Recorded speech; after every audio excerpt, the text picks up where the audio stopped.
Do you love tea? I do. So I went to Sri Lanka for a cuppa. I had cuppas in the low, mid, and high countries, and in fact I even attended the Dilmah School of Tea. But Sri Lanka isn't just tea, it's also UNESCO World Heritage Sites, beautiful beaches, abundant wildlife, amazing food, rubies, sapphires, toddy tappers, temples, and tuk-tuks. And I love tuk-tuks. So I rented one to explore this beautiful multicultural pearl in the Indian Ocean. Hi, my name is Scott Wilson, the Nomadic Bull, and this time I'm visiting Sri Lanka. It's quite novel. Let's have a closer look, shall we? This thing's an absolute hoot. I love it.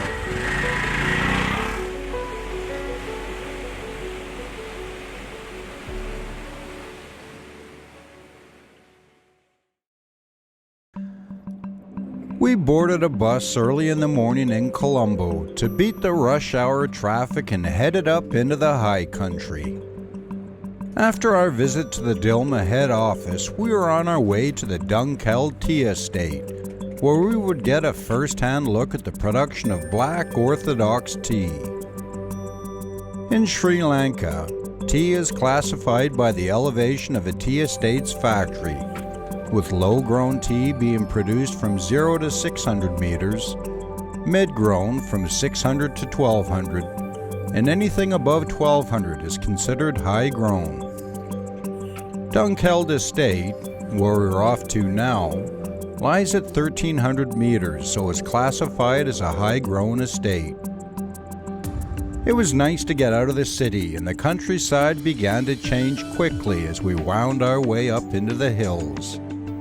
The scenery wasn't the only thing that changed, however, as the temperature cooled noticeably. As we climbed, Jeremy, our Dilmah rep, shared some history with us. Now today, effective of 1972, officially endorsed in 1982, the country itself, the name which was originally known to the world as Ceylon, changes to Sri Lanka, which means a land of everything in the native language of Sinhalese. But even today, after that name change, when it comes to tea, it's still not referred to as Sri Lankan tea, but it is still referred to as Ceylon tea, because that is the identity that it took to the world ever since the you could say the beginning of the commercial growth of tea that began in this country in 1867. Because according to what studies reveal and records speak of, it said that the first ever export of tea takes place from this country in 1881, where a mere 8 pounds of Ceylon tea was exported to Great Britain in 1881 from this country as Ceylon tea. So that identity that was built up within the industry as it went to the world as Ceylon tea is still protected. And in a similar fashion, the plantations that we drive through, the names of the plantations have built up a reputation and a recognition within the consumer market. So even the tea brokers, the tea tasters, they basically have a psychological, you could say, it's a psychological definition that they have built up with regard to the product that comes from that relevant estate, that relevant division, or that relevant plantation. So that is why those names of identity have still been protected as they were used during the British era of governance. You will actually experience and see a contrast in the biodiversity of this country in a very short period of time.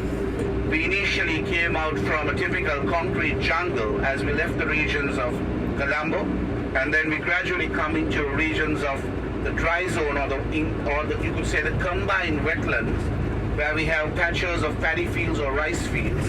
And then of course we go into a contrast where we drive through a stage of rubber cultivation or rubber plantations. And now, in a short period of time, we'll be actually setting foot into the domain of the Camellia family, Camellia sinensis, as the tea bush is botanically called, as from here onwards, as we come into a region which is referred to as Guinea-Hena. From here onwards, we'll be driving through beautiful, lush green curtain drop tea plantations.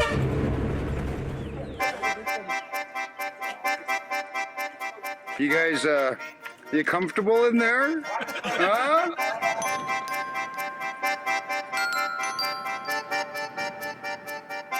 At first, we weren't sure why we changed from the big bus to the smaller ones, but the reason soon became apparent as we headed through the tea plantation towards Dunkeld and another amazing welcome.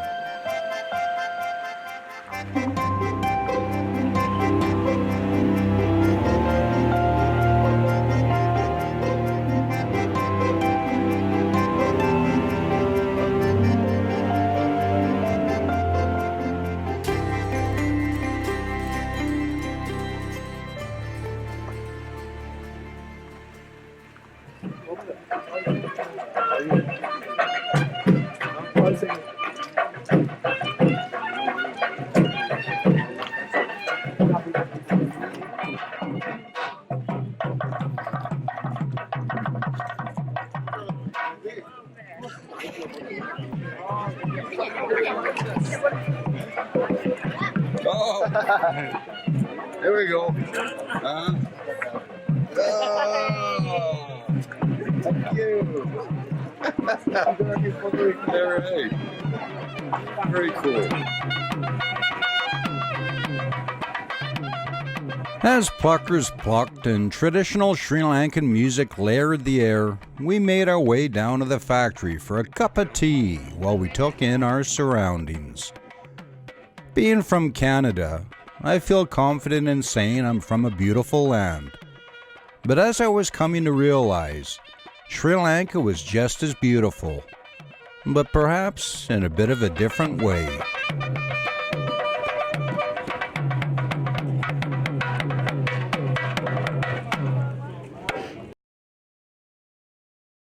behalf of the Dilmah team, I will welcome you to Dunkeld Estate. This estate which was built about 75-80 years ago, and since 2009 Dilmah has taken over and renovated the place. And first of all, I will show you, before going to the tea gardens, what a plant is and how it's been grown into a plant. Tea plant is actually a tree, right? Like a bonsai, bonsai plant, what you see, it is being pruned at a certain height. Okay, so at the inception, tea was planted by using seeds. There are two types of ways of planting. One is by seeds, one is by cuttings. We call it vegetatively propagation, right?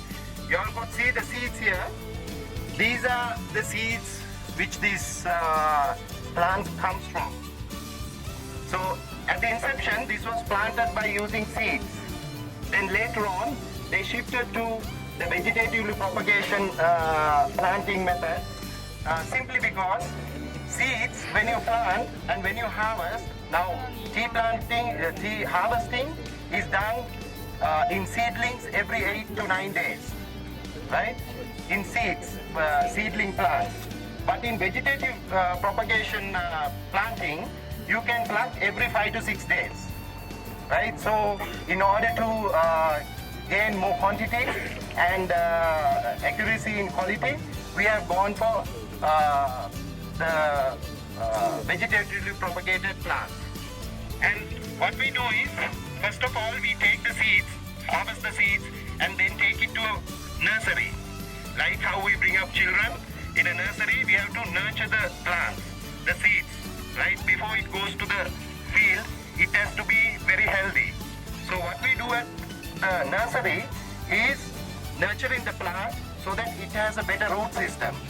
This plant is about 3 months old, right? 3 months old.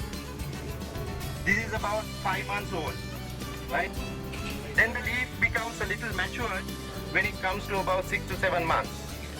Then finally, you keep the plants in the nursery till about 1 year, right? When it comes to 1 year, the root system is fully established. So it is fit to be transported to the field so that you can plant it commercially. In the field, you look after the plants, you plant it into a contour system where you could see all these tea gardens, what you see here is to a certain pattern. It is being planted onto a contour system at a rate of 120 degrees, right? That is to minimize the wash off of the topsoil, because topsoil is very important.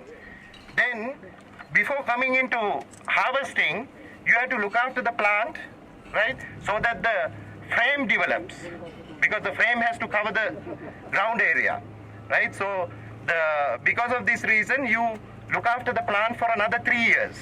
At the 4th year, only you call it bringing into bearing. That means you start harvesting.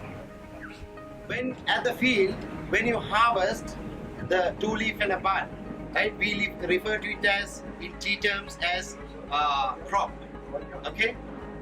Then it is transported. This crop is transported carefully to the factory, Dunkeld factory, and when it comes here, it is being weighed and laid on these troughs. This trough is about 78 feet in length, right? 6 feet in breadth. Okay? For 1 square foot, you put about 6 pounds of tea leaves, right? This undergoes about 12 hours withering. Why we do this is to prepare the leaf for the next stage, which is the rolling stage, right? Now this is having about 75-80% moisture in it. So in order to give it a proper rupture and to concentrate the sap inside the leaf, you need to reduce the moisture. From the withering floor, we made our way downstairs to the factory floor, where we witnessed the next stages that went into bringing us all a cup of tea.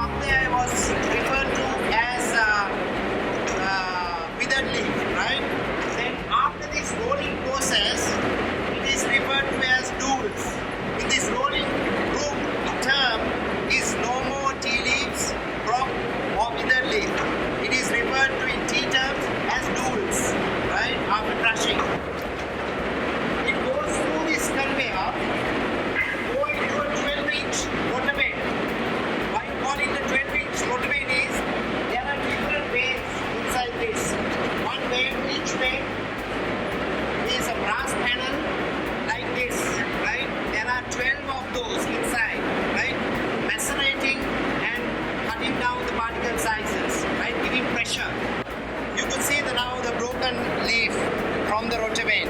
Still hot? Yes, that's what. Now it's hot, right? Heat generation is not that good, but it has to go through this process. Now it went under the first rotavein, comes through this conveyor, and it comes to this double rotavains. These are 6 veins. It has 6 different veins. You could feel the heat here. Right? It's very warm, right? So the leaves get even more cut into smaller particle sizes and pressurized. You could see this, how warm it is, and more finer particle sizes than this. Now what you have to do is you have to cool it down, because if you allow the heat to generate, undesirable chemical reactions start taking place. You send it through this conveyor, and this is called a roll breaker. Not only it cools down the leaf, it also sifts it into smaller particle sizes by using these different mesh sizes. Right? It sifts. That's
about 40 to 42% moisture, right?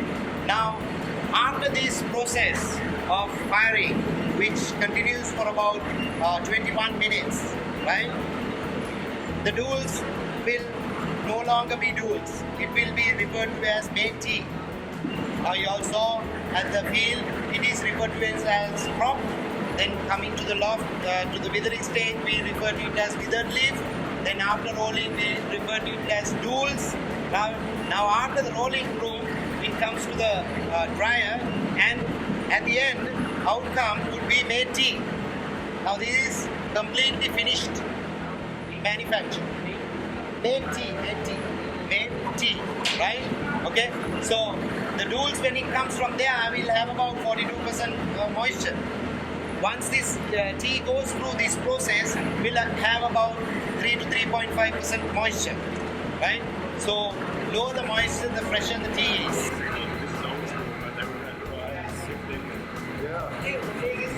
It's after firing, right? Okay. This contains dust, one, BOB fannings. All these different grades are mixed together. Now the sifting is to differentiate different grades by using different machines, different mesh sizes to differentiate the teas. Known as the 5 steps: withering, rolling, fermentation, firing, and grading. Then it's off to the auction.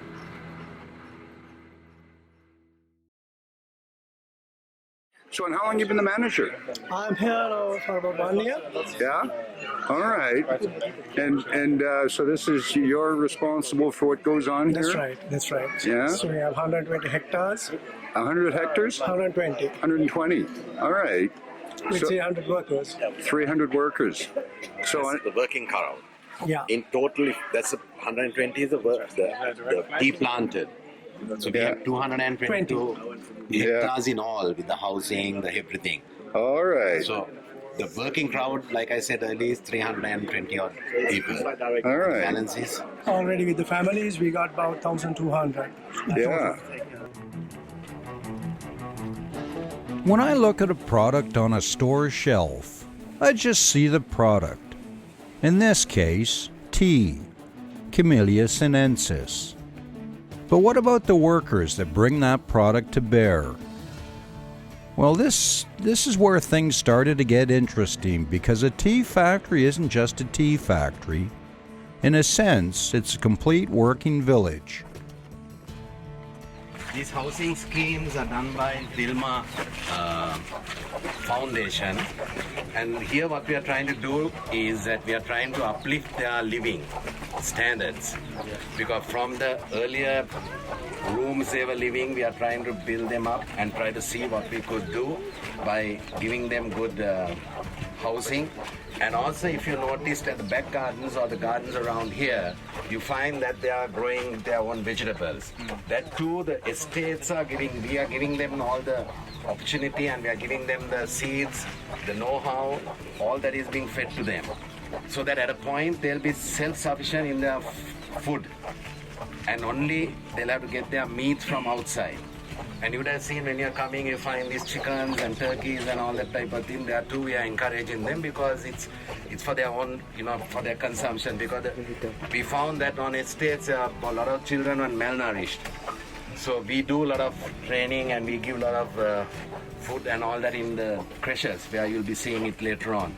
And but in the housing, what we are trying to do is we are trying to make them self-sufficient. He's a pensioner. He's a pensioner, yeah? He's a pensioner. Okay. He can't work any longer now, so he's at home. Yeah. All of us will go through their phase someday. Of course, yeah. Well, I guess they all have their friends here, and Family here, right? Yeah, so that's it, how it goes. So this cycle that we have to face. is that Sri Lankan culture though as well though, like the circle, like when the elder get older, do the children look after them? Yeah, most of it. I would say 90%. Yeah. Okay. Possibly it's more age. Because I think in Sri Lanka we are, the families are it's unite. The children, when they're small, the parents they look after them till they start. They're very tightly knit. Yeah, so when even after they start working, some of them live with the parents. Yeah. That's the culture in. That's the culture around this part of the world.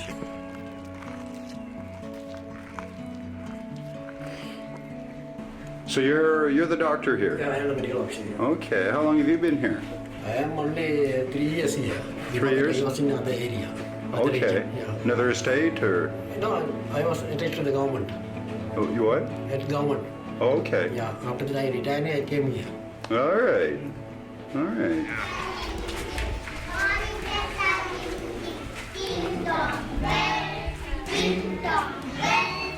From the housing area to the doctor's office and then on to the creche to hang out with some real cool kids.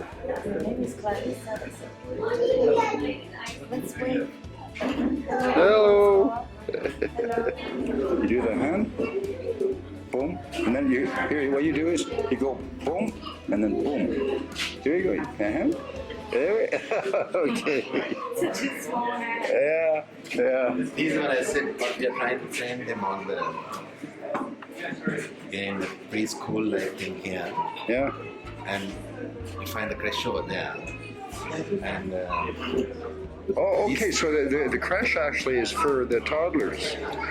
Oh, okay. This isn't the creche. That's the creche. Oh, the whole thing is. one unit, it's easy to manage. Yeah. And we have the school here, kitchen, everything is here. Yeah, it's self-contained. So self-contained, and where the parents of these children, they come in the morning, drop these kids here, Yeah. go to work. Yeah. By about 11:30, 11:45 they'll come, Yeah. take the kids home, bring them back.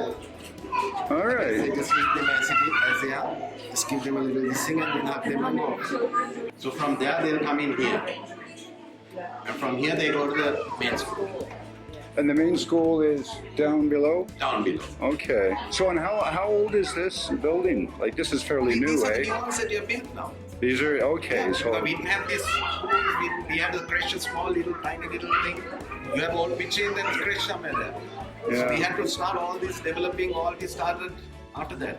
it's kind of exciting though, isn't it? Last 6 years. Last 6 years. Wow.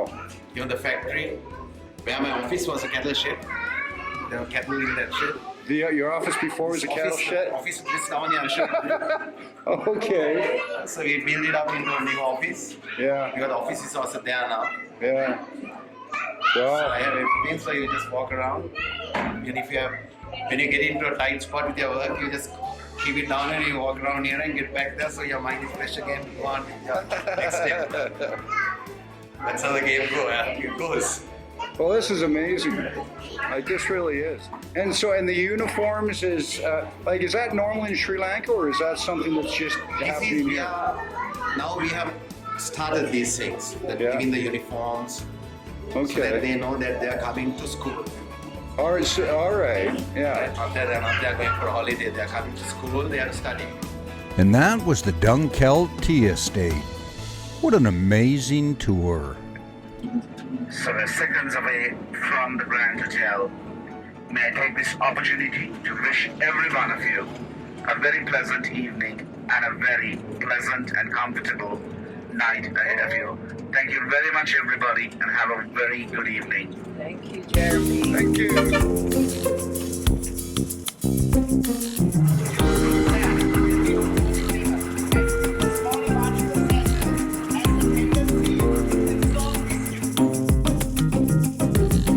Quality product, you can go for 2 leaves and a bud. The final product will be good.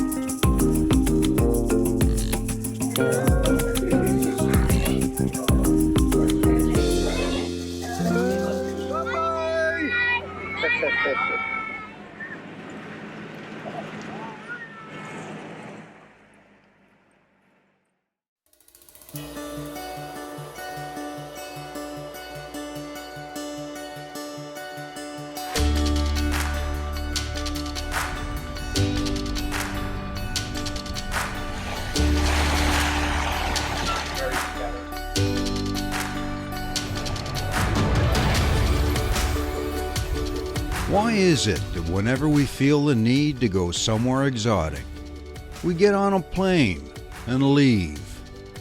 What's wrong with our own backyard? What's wrong with Vancouver Island? Well, As it turns out, nothing at all. Wasn't sure for sure that it was in fact an island. Vancouver Island is as exotic as it gets, but it's a different kind of exotic. It's not palm trees and margaritas. It's giant cedars and single malt. It's a pristine and wild exotic. Fish Whisperer and Sardine, they're on camera. Hi, my name is Scott Wilson, aka the Nomadic Bull. Join me and my good buddy, Dominic Medlinski, the Zen guy, as we explore our island. 54 and 50. We'll head up north and meet Joey and learn about Cole Harbor. We'll take in a potlatch in Alert Bay and we'll ride the rails in Port Alberni. And maybe we'll just have a tipple or two. We'll meet great locals, hear fascinating stories, ride through stunning scenery, and wallow in a beautiful wilderness setting. Vancouver Island is a gem, our gem, and it's time to share it. This is Changing Landscapes Vancouver Island. So here's the Nomadic Bull and the Zen guy. And the acting base commander for CMB Esquimalt today. The museum is open to the public Monday through Friday, 10 till 3:30. And admission is by donation. Well worth it. Go and check it out.